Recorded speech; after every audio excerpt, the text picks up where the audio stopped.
Hello friends and welcome to Sleepy Classes in your Political Science and International Relations crash course। आज जो है हमारा lecture 2 है और आज हम देखेंगे इंडियन पॉलिटिकल थॉट के 2 क्वेश्चंस प्लस हम देखेंगे एक बहुत ही इम्पॉर्टेंट टॉपिक जो कि टाइम एंड अगेन रिपीट होता है, दैट इज जस्टिस। जस्टिस से जुड़ा एक क्वेश्चन जो कि बेसिकली एक प्रीवियस ईयर क्वेश्चन भी है from your UPSC paper of 2021। ठीक है, सो 2021 में ही जो है हुआ था, जस्टिस के ऊपर क्वेश्चन आया था जो कि स्लाइटली एक कंफ्यूजिंग क्वेश्चन था, स्लाइटली जो है हट के क्वेश्चन था, 20 मार्कर था। तो किस तरह से आप इसको एड्रेस कर सकते थे, what are certain points that you should be keeping in mind. Hopefully जो पिछले क्लास की कुछ लेसन्स थे, कुछ लर्निंग्स थे about breaking down the questions, looking at keywords, structuring your answer को फ्लो में लिखने का, राइट, ये सारी चीज़ें जो हैं आप याद रखेंगे because it is these things that will fetch you marks. अगर आपके आंसर में फ्लो नहीं है, अगर आपके आंसर में इंटरलिंकेजेस नहीं है, अगर आपके आंसर में you are backing your arguments with names of certain scholars etcetera, तो आपके आंसर्स जो हैं ऑप्शनल स्पेसिफिक नहीं है, आपके आंसर्स जो हैं उनमें अभी भी ह्यूज रूम फॉर इम्प्रूवमेंट है। ठीक है, तो चलिए विदाउट फर्दर अडू आज 3 ही क्वेश्चंस है, so hopefully you can spend the day revising some of the other things. तो फटाफट इन क्वेश्चंस को हम करते हैं। Now the first question says examine the significance of dharma in India's ancient political thought. Right, it's a 10 marker. Now simple question है, question क्या बोल रहा है कि आपने सिग्निफिकेंस ऑफ धर्म बतानी है हमें, किस कॉन्टेक्स्ट में, एंशिएंट इंडियन पॉलिटिकल थॉट के कॉन्टेक्स्ट में। तो आपका किस तरह का स्ट्रक्चर होना चाहिए, सबसे पहले हमेशा याद रखना है एक distinctive introduction followed by a body which is addressing the main points of the question, and then finally a conclusion which wraps up all your arguments in a holistic manner. Either you can present a critical analysis, either you can present a contemporary relevance, so whatever you want to do, but conclusion जो है distinctly पता लगनी चाहिए। It is only after you address all 3 parts of the answer can I say or can anyone say that your answer is complete and you will be getting good marks in that, right? अब introduction इस question की किस तरह से होनी चाहिए, obviously you should be addressing the idea of dharma in Indian political thought. Now one thing that we should know is that when it comes to Indian political thought, especially आपका यहाँ पे किसकी बात हो रही है, एंशिएंट पॉलिटिकल थॉट की। Ancient political thought जो था इंडिया में was very very closely linked to the idea of religion. ठीक है, in fact a number of scholars like Bhikkhu Parekh etc, right, यही चीज जो है रिमार्क करते हैं कि आपकी इंडियन पॉलिटिकल थॉट के अंदर कई स्ट्रैंड्स ऑफ कंटिन्यूटी देखे जा सकते हैं, and one of the strands of continuity is the fact कि this political thought was intimately linked to issues of religion, to issues of caste, to issues of morality. ठीक है, तो आप silos में नहीं डिवाइड कर सकते थे कि ये रिलीजियस थॉट है, ये सोशल थॉट है, ये पॉलिटिकल थॉट है, ये मॉरल थॉट है। इंडिया के पॉलिटिकल थॉट में इन सारी चीज़ों की मोर और लेस हमेशा एक अमेलगमेशन की तरह ये एग्जिस्ट करते थे। ठीक है, तो एंशिएंट इंडियन पॉलिटिकल थॉट के अंदर हम सिग्निफिकेंस ऑफ धर्म की बात कर सकते हैं, एंड वेरी इंपॉर्टेंटली इंट्रोडक्शन के अंदर एक और चीज जो कि होनी चाहिए इज द आइडिया कि धर्म है क्या। ठीक है, what do you understand by dharma. ठीक है, does it mean religion, no it does not. So what is this word called dharma जो कि इंडियन पॉलिटिकल थॉट में यूज किया जा रहा है। In the body then you come to obviously the main part of the question which is the significance of dharma, कि आप Indian political thought के कौन कौन सी चीजों में धर्म का इम्पैक्ट देख सकते हो, किन चीजों को धर्म ने शेप की है, and then in concluding remarks you can talk about say contemporary relevance of dharma, and you can also do a critical analysis of the overwhelming presence of the talk of dharma in ancient Indian political thought. ठीक है, अब शुरुआत में obviously we can start with the quote. तो अगर आप किसी scholarly argument या कोट के साथ शुरुआत करते हैं, एक अच्छा इंप्रेशन जो है वो इवैल्यूएटर पे पड़ता है। यहाँ पे we start with the comment of a very noted scholar when it comes to Indian political thought. There are a couple of scholars that you should definitely know. Scholars like Bhikhu Parekh हो गए, scholars like Partho Chatterjee हो गए, ठीक है, रणजीत गुहा ने जो है थोड़ा बहुत इन पे जो है काम किया है, गोपाल गुरु जी ने जो है कमेंट्री की है ऑन पॉलिटिकल थॉट, ठीक है। तो इन सब के नाम जो है आपको याद होने चाहिए, ठीक है। Then there are also a number of other scholars like A Ramanujam, जिन्होंने an Indian way of thinking की जो है उस पर बात की थी, ठीक है। तो ये कुछ नाम जो है, ये जो कुछ स्कॉलर्स के नाम है, ये आप इंडियन पॉलिटिकल थॉट के एनालिसिस के साथ जो है रिलेट कर सकते हैं। अब भिक्खू पारेख क्या कहते हैं, ये कहते हैं अगर आप एंशिएंट इंडियन पॉलिटिकल थॉट को देखते हैं तो जो पूरा थॉट है या फिर even the life of people during that times was revolving around two central concepts. दो कॉन्सेप्ट्स थे जो कि मेन स्टे थे of the ancient Indian political thought. What were these? This was धर्म एंड दंड। अब दंड का जो मीनिंग है वो ऑब्वियस है। दंड का मीनिंग क्या होता है? डिसिप्लिन करना, फोर्स करना, कॉन्स्ट्रेन करके किसी को रखना by certain coercive action. However on the other hand dharma का आइडिया जो है which was not only found in India but also in other Asian societies including in the Confucius tradition of China. इसका मतलब क्या होता है? This is that stand which holds the society together. It binds the society with this idea of harmony, with this idea of unity. अब ये जो term धर्म है, हम कहते हैं that this is derived from what? हमने एक बहुत इंपॉर्टेंट बात करनी है, हमने ये भी बताना है धर्म क्या है। This is derived from the Sanskrit root dhri, to which means to hold, इकट्ठे बांध के रखना, and that is why it was defined as a concept that held the society together. And what was one of the mechanisms of holding the society together or arranging the society to maintain some form of law and order in ancient India? This was the idea of वर्णाश्रम धर्म। तो आपको पहला point of significance भी यहाँ पे मिल गया कि आपको कहाँ पे सिग्निफिकेंटली देखने को मिलता है the idea of dharma in ancient political thought when we talk of varnashrama dharma, ठीक है। और ये वर्णाश्रम धर्म क्या करता था? Basically it used to organize society. In fact when you talk of varnashrama dharma you can even relate it to Gandhi ji. Right here you can use K.P. Shankaran का एक बहुत ही बढ़िया एडिटोरियल था in 2019 which actually talked about the defense of Varnashram Dharma by Gandhiji, wherein Gandhiji said that Varnashram Dharma is not the corrupted form as you find in say the Upanishadic version of Hinduism, balki this was a non-hierarchical arrangement of society based on role specialization as well as division of labor, right, wherein each individual had to perform the kind of work and duties to depending on the group that he or she belonged. However, this group belonging wasn't really ascriptive according to Gandhi. What was this? This was based on the kind of proficiency that a person had, ठीक है। तो गांधी जी के accordingly क्या था? ये non hierarchical था and यहाँ पे कोई भी काम जो है एक दूसरे से कम नहीं था, ठीक है। सो ये वर्णाश्रम धर्म में भी in a way of arrangement of society क्या था? धर्म था। Why? Because how was this holding the society together?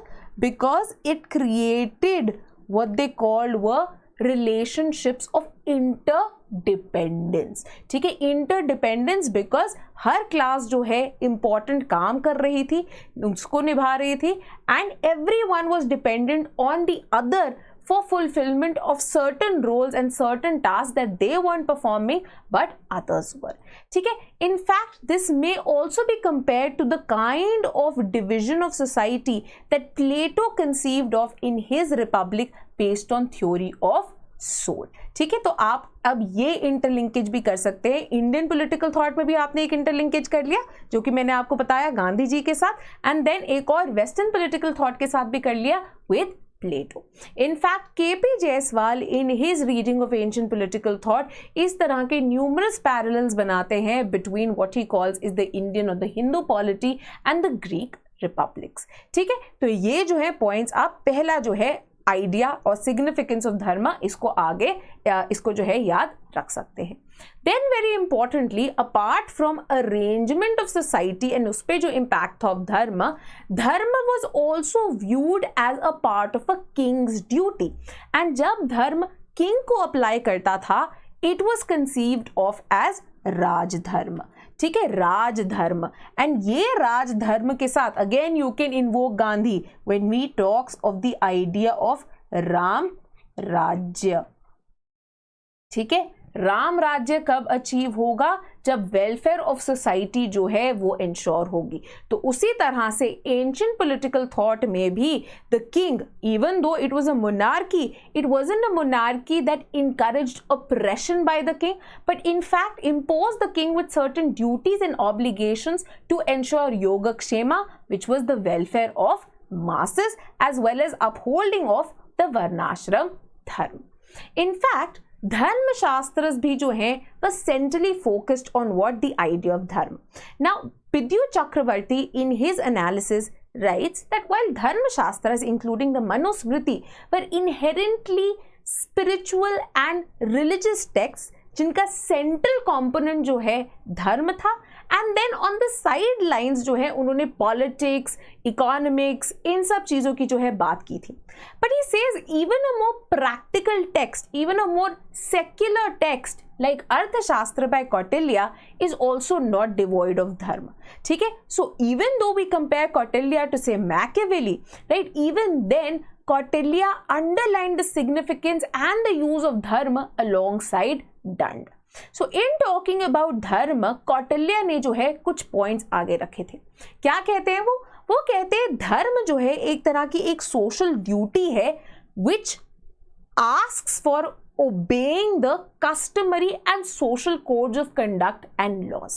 And Kautilya says that dharma को follow करना becomes very important for two main reasons. And what are these two main reasons which you can also add to the significance? First, while we advocates a strong monarchy, right? अब हम बात करते हैं कि कौटिल्य ने जो है एक तरह से एक माइंड मैप बना के दिया था टू द मौर्यस कि वो एक अच्छा स्ट्रॉन्ग साम्राज्य जो है बना पाए। पर एट द सेम टाइम उन्होंने एक और चीज क्या क्लियर की थी, that this idea of dharma and जिस तरह से बताते हैं कि क्या ड्यूटीज ऑफ किंग होनी चाहिए, किस तरह से वेलफेयर ऑफ मासेस इंश्योर होना चाहिए, ये एक रिस्ट्रेनिंग या लिमिटिंग फैक्टर था into ensuring that the king does not end up becoming a despot और too autocratic. Secondly and very importantly, ये धर्म के थ्रू आप सोशल कंडक्ट ऑफ सिटीजन्स को भी रेगुलेट कर सकते थे। ठीक है, तो इसके through law and order, governance, ये सब मेंटेन की जा सकती थी, making the act of governing and ruling and administration much much easier. ठीक है, in fact you can also invoke कि किस तरह से जो धर्म का आइडिया है वो एक कंटिन्यूड ट्रेडिशन जो है देखा जा सकता है। अब हमने धर्मशास्त्र एक्सेट्रा की तो बात कर ही ली है, बट यहाँ पे आप एक दो और पॉइंट्स जो है उनको इनग्रेन कर सकते थे, that even in Buddhist thought, that when we talk of ancient Indian political literature, even in Buddhist thought, you come across the idea of Dhamma, which is very, very similar to Dharma. And in fact, this proclamation of Dhamma was done also by Ashoka, जो कि उनके numerous Ashokan pillars के ऊपर देखा जा सकता है, right. So even in this context Buddhism के अंदर ये जो धम्मा प्रीच किया जाता था, this was looked by scholars like Partho Chatterjee as being a very very practical application to ensure law and order as well as good governance in the society, even by whom the Buddhists called chakravartins और the kind of enlightened rulers जैसे कि अशोक थे। ठीक है, तो यहाँ पे along with धर्मशास्त्र एक्सेट्रा आप बुद्धिस्ट थॉट को भी इन्वोक कर सकते हैं। आप इंपॉर्टेंटली एपिक्स लाइक महाभारता को भी इन्वोक कर सकते हैं, क्योंकि यहाँ पे भी texts like Bhagavad Gita, which were a part of your Mahabharata, talk not just of the idea of karma, but also of the idea of dharma, that kings have duties, obligations to perform, and when kings do not follow the dharma, what happens is catastrophic wars happen. So both our epics, चाहे वो रामायण हो या वो महाभारत हो, have also underlined the significance of dharma. ठीक है, तो आपको पॉइंट्स ऑफ सिग्निफिकेंस भी पता लग गए, वर्णाश्रम धर्म के थ्रू, राज धर्म के through, and then by the points put forward by Kautilya as well, and then we can talk about the Buddhist thought, right? We can also talk about the epics. And इसी के साथ साथ आपने interlink भी करते रहना है, जैसे कि मैंने गांधी जी को इन्वोक किया, प्लेटो को इन्वोक किया. By such interlinkages your answer becomes even more एक तरह से deep. ठीक है. Now this dharma जो है very importantly was seen as a form of supreme law of the land in the ancient times, right? जिसके norms जो है पूरे के पूरे state पे apply करते थे, and everyone, चाहे वो एक इंसान हो या वो king हो, had to follow these stipulated rules and regulations. In fact, not just in ancient times, we can talk about the relevance of dharma even today. So we can say that while the term dharma may not be used as it is, but उसके अंदर का जो substance है can still be found even in the Constitution of India का text, right? जहाँ पे हम क्या बोलते हैं that there are certain duties. Constitution आखिरकार क्या है? It is a rule book. So एक तरह से it can be called as a book of dharma to ensure that the citizens also have a good life by ensuring them various things, चाहे वो preamble के अंदर लिखी हो, DPSPs में हो, fundamental rights के through हो, and at the same time imposing certain responsibilities and checks and balances upon the government to ensure that the government does not turn despotic. ठीक है, तो इसकी आप contemporary relevance जो है उसकी भी बात कर सकते हैं.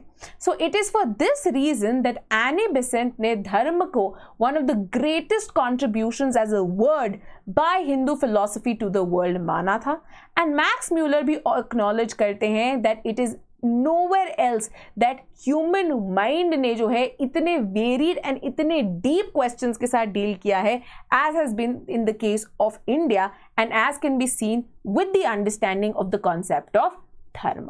ठीक है, तो ये चीजें जो है आप इनको जो है इन्वोक कर सकते हैं. Then very importantly, you can also add a critical analysis that despite the importance of dharma in ancient Indian political thought, many scholars like R.S. Sharma have also talked of problems about using dharma and how dharma can be a unifying factor for Indian society or not. So the first thing that Sharma argues is that जो association है धर्म की largely with Hindu philosophy. So what happens is that it tends to antagonize, at least in the similar meaning, antagonize other minorities and other religious communities. साथ ही में very importantly, one cannot ignore the important dominant position that was accorded to the upper caste, who ended up defining as well as applying dharma often in a mistaken manner for the rest of the people and society as well. ठीक है, तो इस basis पे आप criticism भी कर सकते हैं इसका, and that completes your answer. Now let's look at the next question. Again a very very important question, right? आपकी जो अलीगढ़ मुस्लिम यूनिवर्सिटी है न्यूज़ में रहती है, sir Syed Ahmad Khan is a very important thinker. 2021 में जो है इनके ऊपर एक question भी आया था. ठीक है, तो more or less that question also started with a quote, but at the end of the day उन्होंने क्या main point पूछा था about the status of Sir Syed Ahmad Khan as a reformer. ठीक है, अब ये question क्या कहता है that there is a need to reinvent the legacy of Sir Syed Ahmad Khan to ensure कि उनका जो relevant thought है that is remembered while letting go of the dogmatic paths comment. So straight away statement क्या बोल रही है that yes, Sir Syed Ahmad Khan has made notable contributions to the modern Indian political thought, but importantly जब हम उनकी legacy को याद रखते हैं, while जो उनके progressive elements हैं उनके thought के, उनके वो हम develop करते हैं, उनको हम आगे लेके चलते हैं, but there are also certain problematic dogmatic parts of his political thought that need to be shed or let go of. Right? So किस तरह का structure हो सकता है? Obviously you need to start with an introduction when you introduce Sir Syed Ahmad Khan उनका context, उनका time period. Then you move towards obviously the contributions that Sir Syed Ahmad Khan had done in the society at large.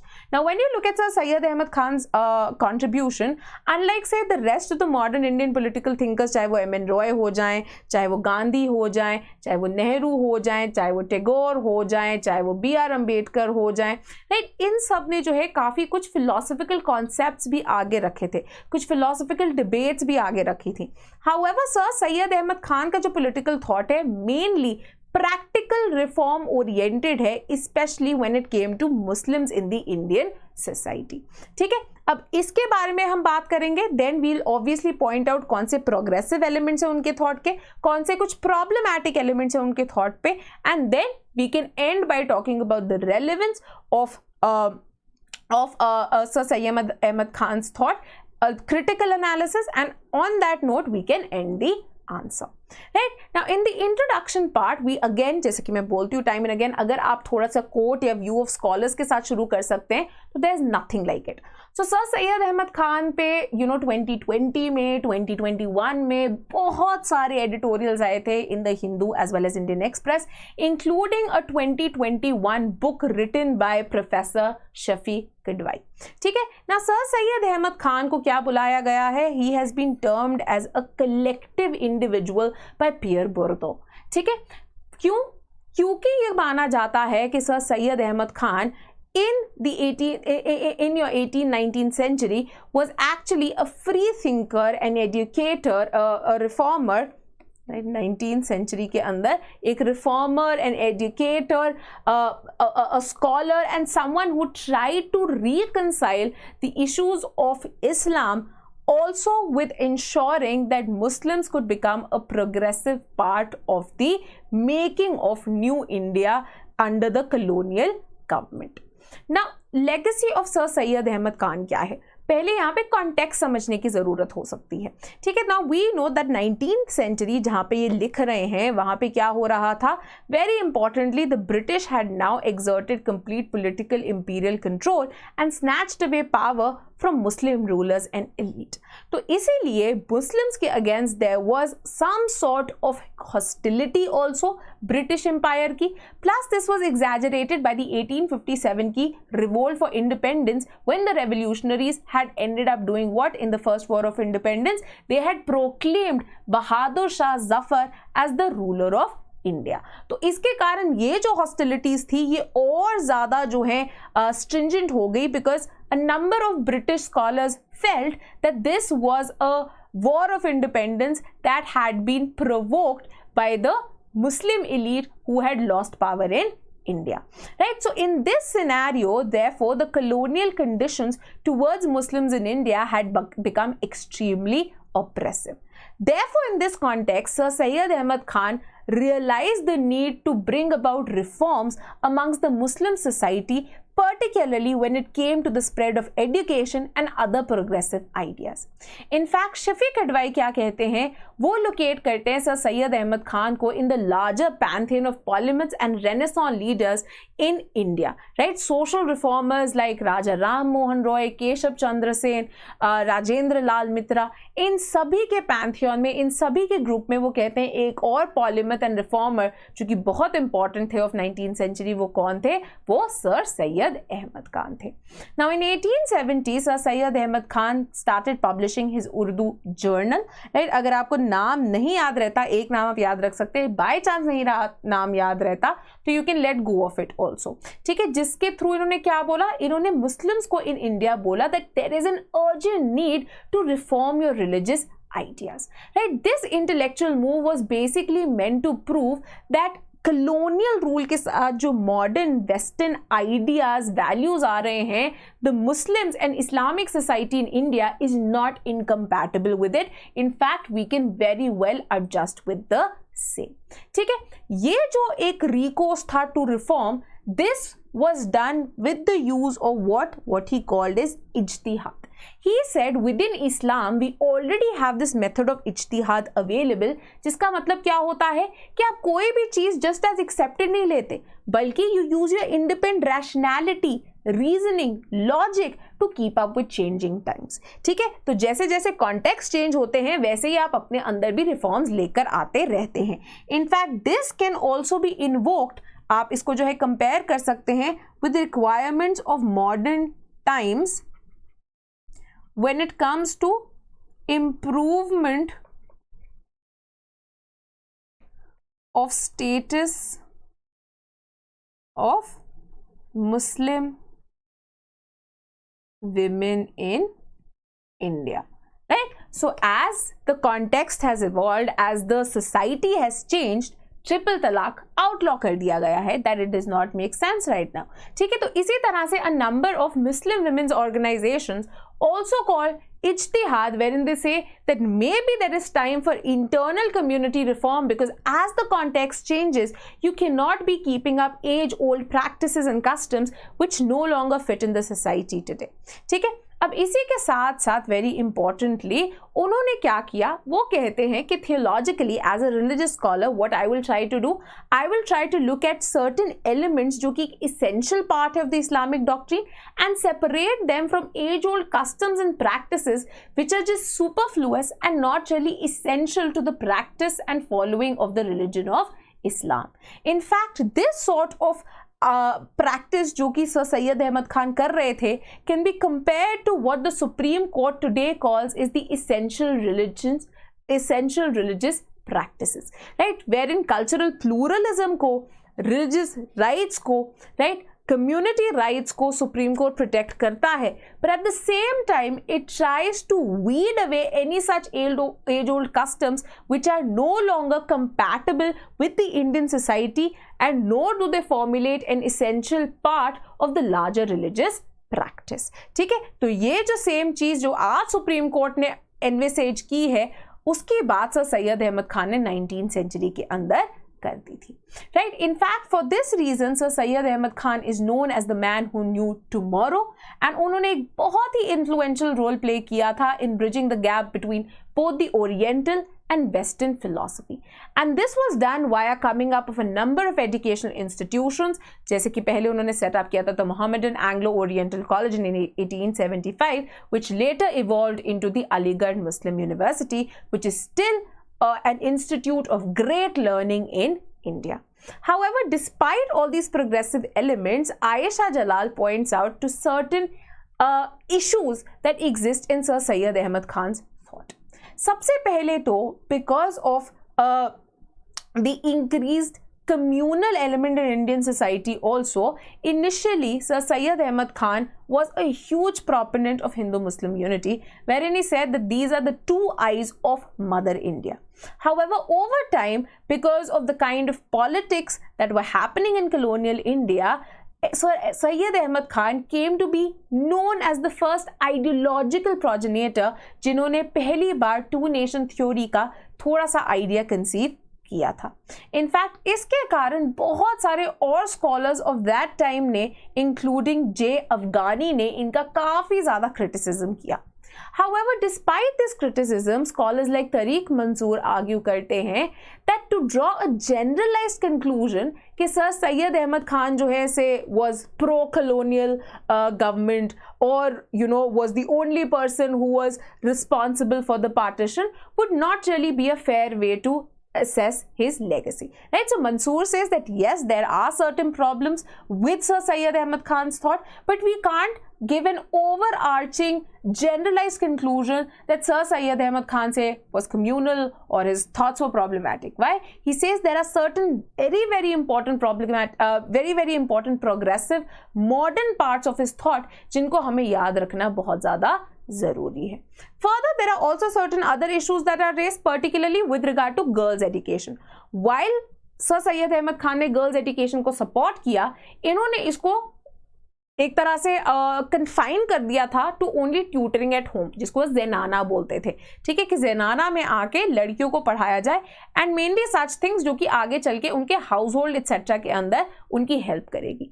However, despite all these criticism also Mansoor argues that sir Syed Ahmad Khan जिस period के अंदर ये काम कर रहे थे that was very important.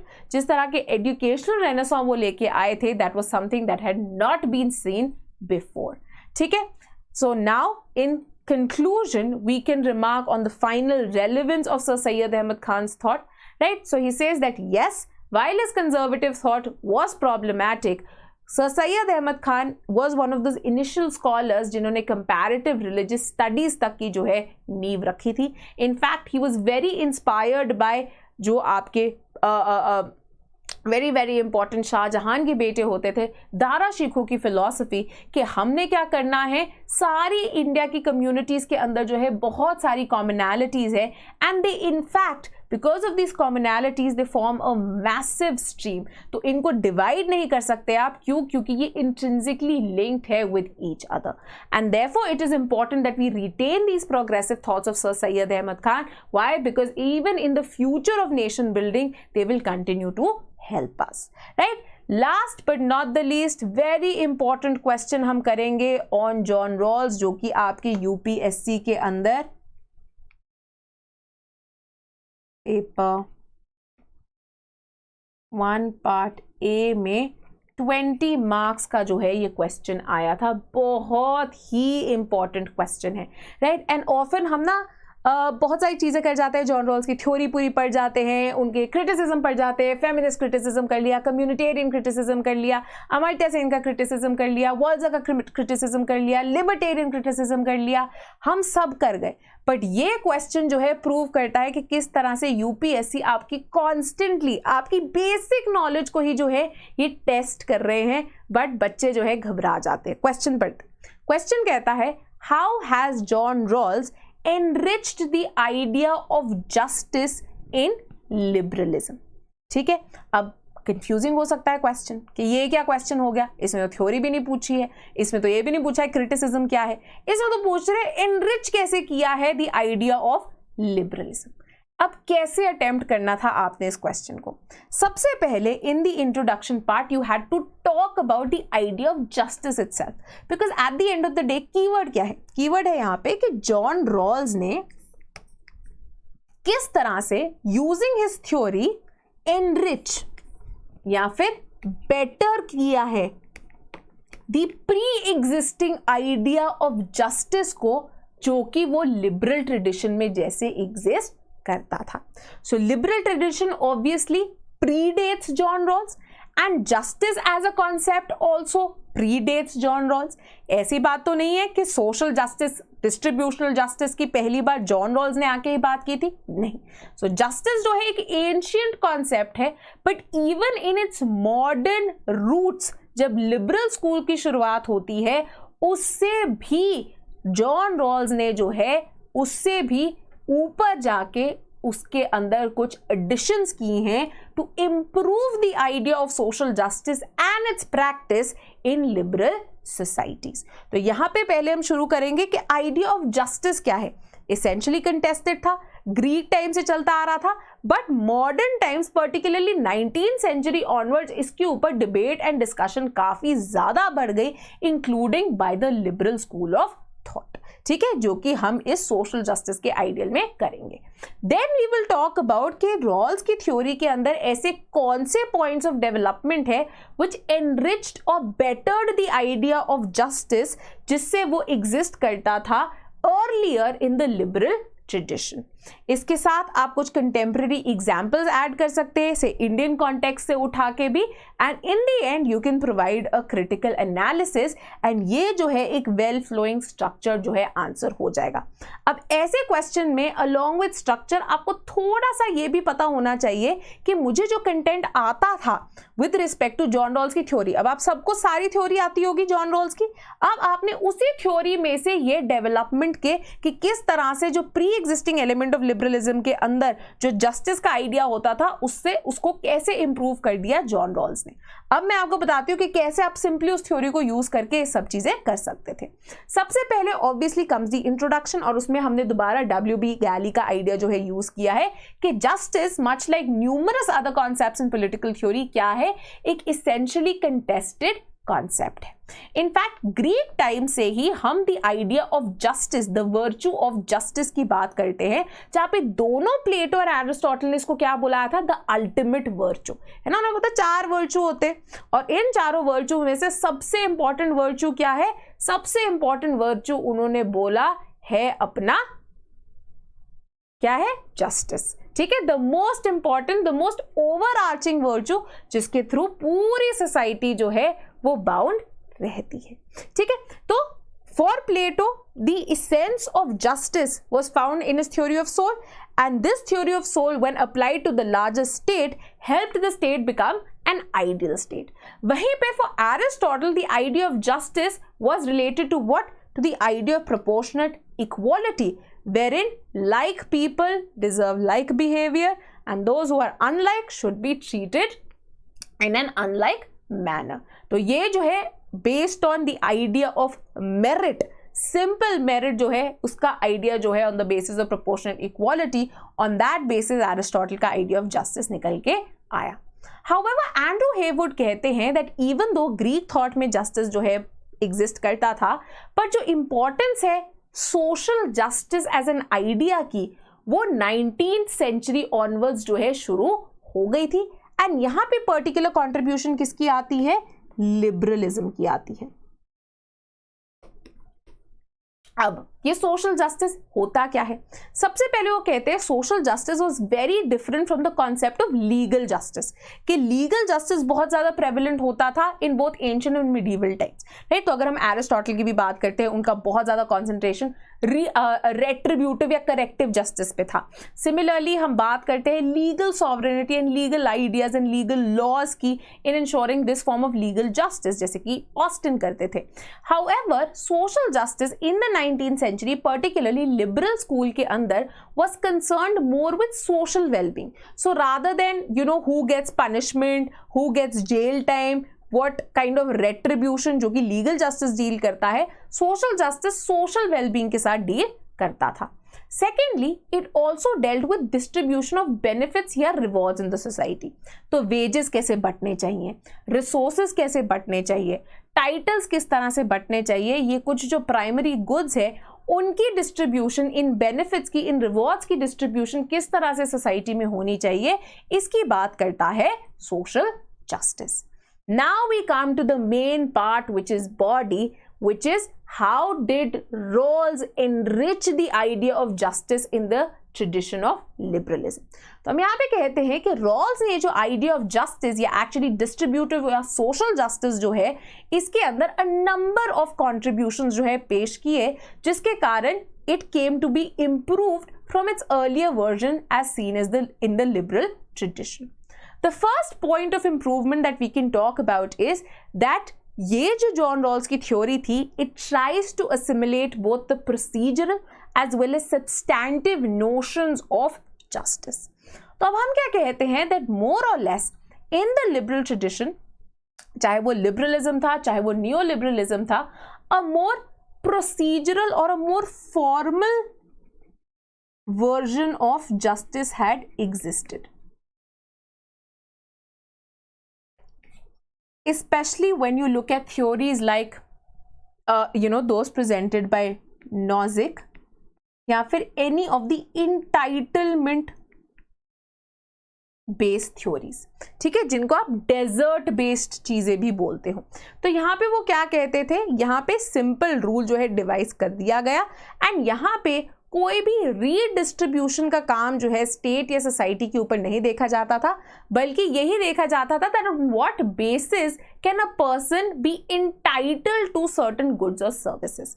ठीक है, उस बेसिस पे जो रिवॉर्ड्स थे, बेनिफिट्स थे, सिंपली उनके अंदर जो है डिस्ट्रीब्यूट कर दिए जाते थे without looking at the substantive and, कि क्या जो vulnerable section of the society है, राइट, उनको बेटर ट्रीटमेंट मिल रहा है, are they being looked after, is their welfare ensured, These were certain concerns जो कि ऐसी इंटाइटलमेंट या डेजर्ट बेस्ड थ्योरीज के अंदर हमें नहीं देखने को मिलता था। रॉल्स जो है अपनी थ्योरी ऑफ जस्टिस में दोनों ही procedural and substantive elements of justice को कंबाइन करने की कोशिश करते हैं, and by doing so what does he end up doing? He says that justice should be the first virtue of social institutions, that is, the society and its institutions should be shaped and be working in a manner that ensures social justice to the entire mass. The next very important improvement जो कि provide करते हैं Rawls is the promotion of pluralism and inclusion. Now, one of the notions of justice which existed in the liberal tradition prior to Rawls was that of utilitarianism. So, utilitarian scholars like Bentham etc. के accordingly just क्या होता था? Just होता था उनका very important कौन सा principle है? Their principle of greatest happiness of greatest number.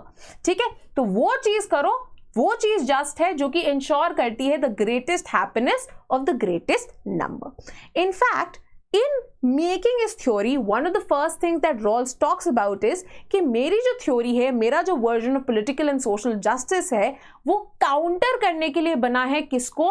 आपके यूटिलिटेरियन प्रिंसिपल को। क्यों?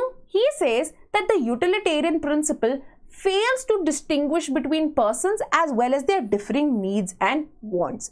वो मास को जो है एक यूनिफाइड होमोजेनस मास की तरह देखता है without looking at different kinds of people who might exist. Differences in terms of religion, differences in terms of ethnicity, in terms of gender, in terms of age, in terms of education. So many differences wherein all of their needs and wants might be different and equally important. So in that way, Rawls क्या करते हैं? He tries to address this issue in his theory and therefore promotes both pluralism as well as inclusion. Next point है the importance of moral dignity. Again utilitarianism क्या करता था कि simply greatest happiness of greatest number. अब यहाँ पे again जो क्या चीज मिसिंग हो गई? एक इंडिविजुअल जो है, ठीक है, एक इंडिविजुअल उसकी जो वेरिएशन है, जैसे कि हमने प्रीवियस पॉइंट में बात की, उनकी जो नीड्स है, उनकी जो डिफरेंस है, उनको कई बार यूटिलिटेरियनिज्म जो है समझ नहीं पाता था।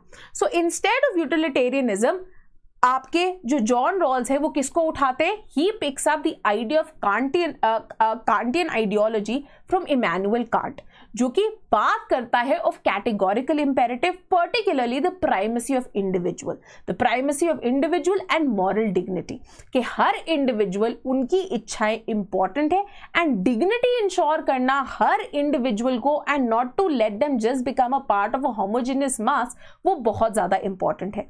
देयरफॉर जॉन रॉल्स की जो थ्योरी आती है ऑफ जस्टिस एज फेयरनेस, इसको वो कांट से इंस्पायर होके जो है ये उसमें जो गुड्स ऑफ मॉरल डिग्निटी है उसको भी इंक्लूड कर देते हैं।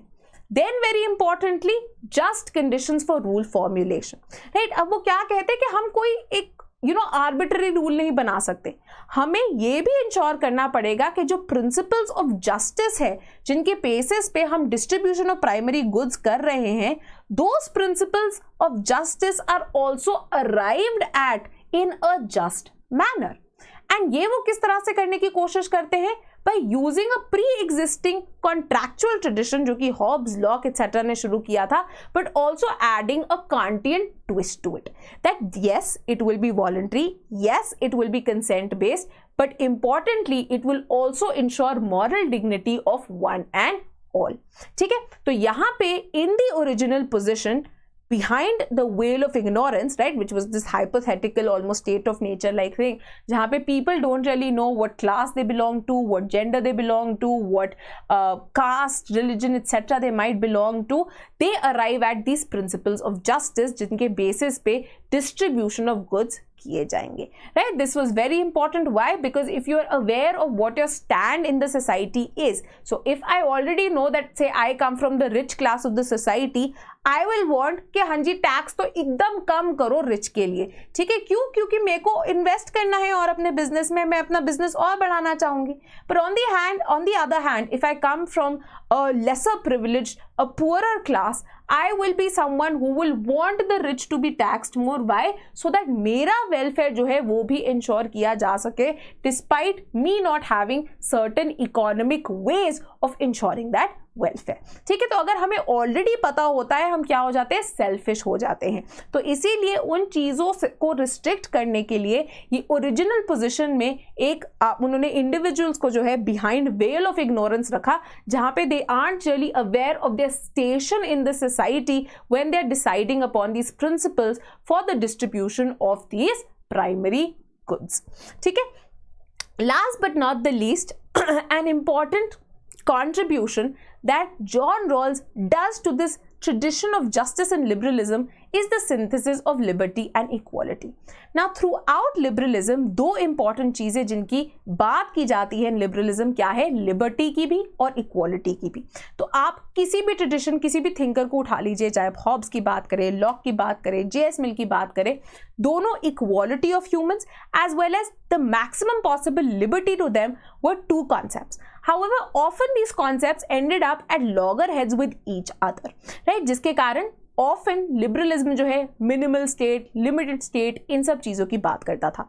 अब John Rawls in continuing the liberal tradition tried to ensure a balance between liberty on one hand and equality on the other, and this was done via his principles of justice which he arrived at.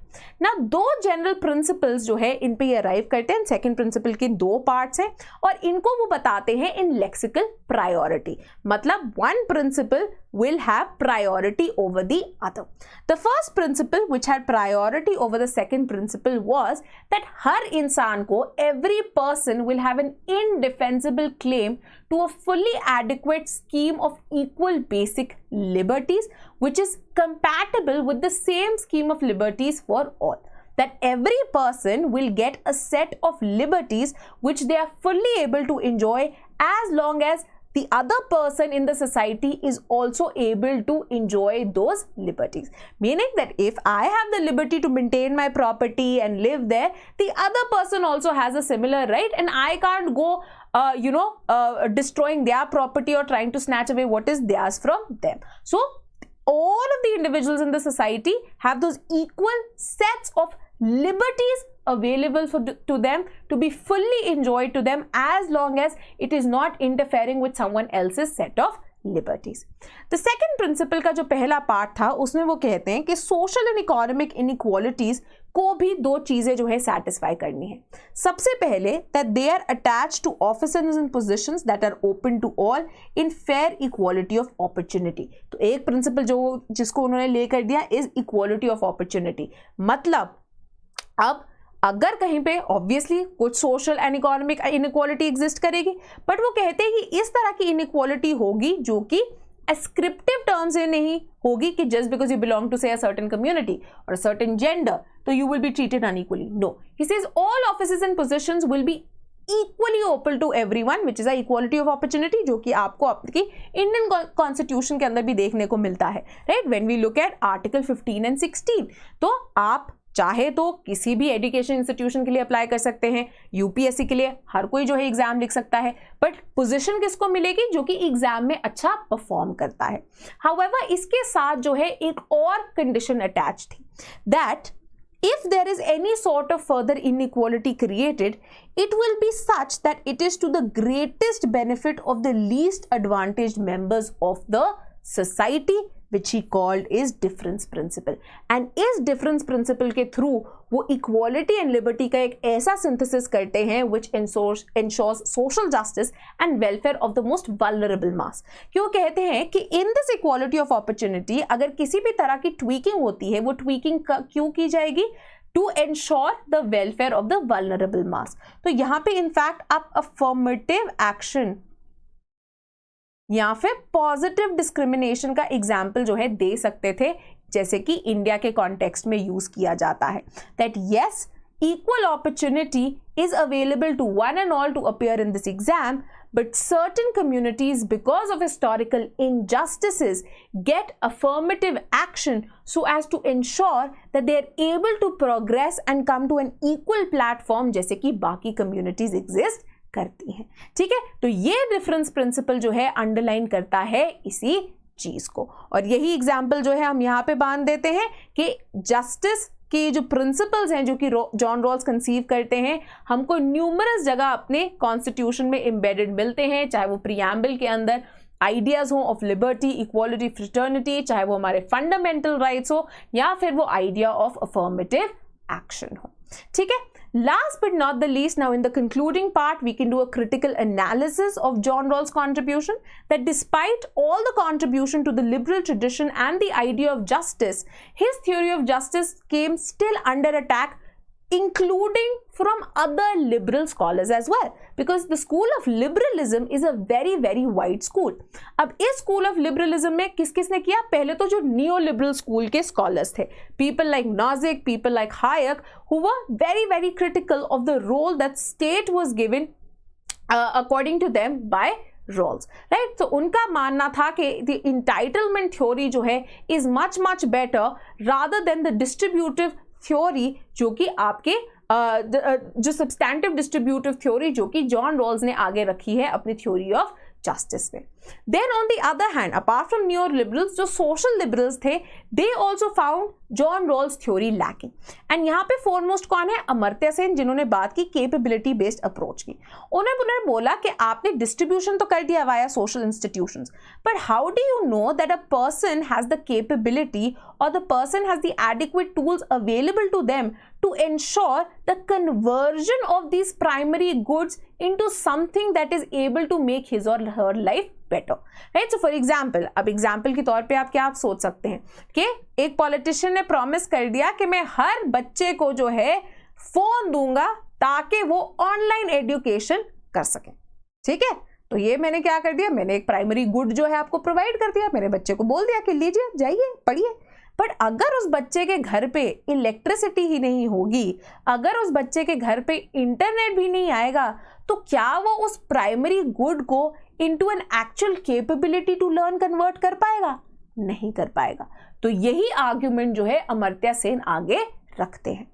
Then even communitarian scholars like Sandel criticized him for his abstract individualism, कि आपने ये बना दिया कि आपका एक individual है जो कि completely disconnected है, disembodied है, wheel of ignorance के पीछे ओरिजिनल पोजीशन में है, जो कि ऐसे डिसीजंस दे रहा है which is leading to the making of your general principles of justice. वो कहते हैं ऐसे एब्स्ट्रैक्ट इंडिविजुअल एग्जिस्ट ही नहीं कर सकते, and individual is always embedded in his और हर सोशल कॉन्टेक्स्ट.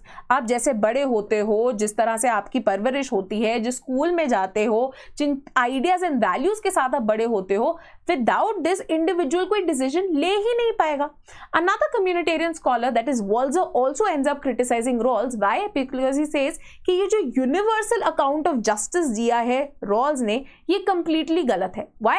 He says कभी भी एक universal account of justice हो ही नहीं सकता, because societies जो है vary from one society to the other, and in every society goods have certain social meanings attached to them. So for example, India के अंदर अगर हम बात करते हैं, इंडिया में एजुकेशन के साथ जो सोशल मीनिंग अटैच्ड है, it is completely different from the meaning attached to it से in western societies. In western societies we see a number of kids high school के बाद they drop, right, take a year off, want to travel, look at the world, या फिर even after that वो high school के बाद college भी नहीं जाते, वो वोकेशनल ट्रेनिंग करके नॉर्मल कोई प्रैक्टिकल जॉब जो है उसको लेके बैठ जाते हैं. On the other hand, जो social meaning and status attached with education in India है, वो completely different है. तो एक universal account of justice exist ही नहीं कर सकता, because the social meanings in the Indian society will be completely at variance with the social meanings attached to primary goods in Western society. So, say the conceptions of caste hierarchy, the conception of religious community and differences, ये सब शायद एक universal account of justice solve नहीं कर पाएगा for से Asian societies, जैसे कि वो लिबरल वेस्टर्न सोसाइटीज के लिए कर पाएगा.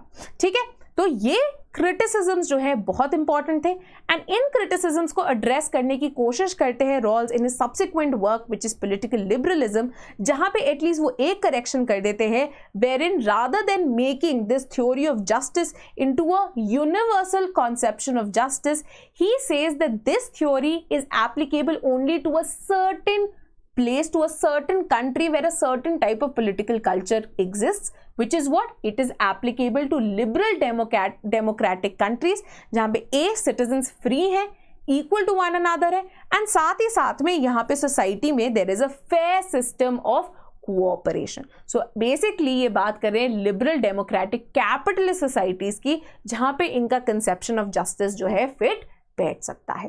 Right, so we will end this lecture today. Hopefully आपको ये आंसर्स जो है समझ में आ गए होंगे. वेरी इंपॉर्टेंटली हम अपनी टेलीग्राम ग्रुप पे जो है इन क्वेश्चंस को पहले ही प्रोवाइड कर देते हैं ताकि आप इनके आंसर्स खुद लिख सकें, and then you can compare it with the lecture here. So please become a part of the Telegram group ताकि आपको वो क्वेश्चंस जो है पहले मिलते रहे. हम इनको कम्युनिटी पोस्ट पे भी जो है शेयर करना शुरू करेंगे अब.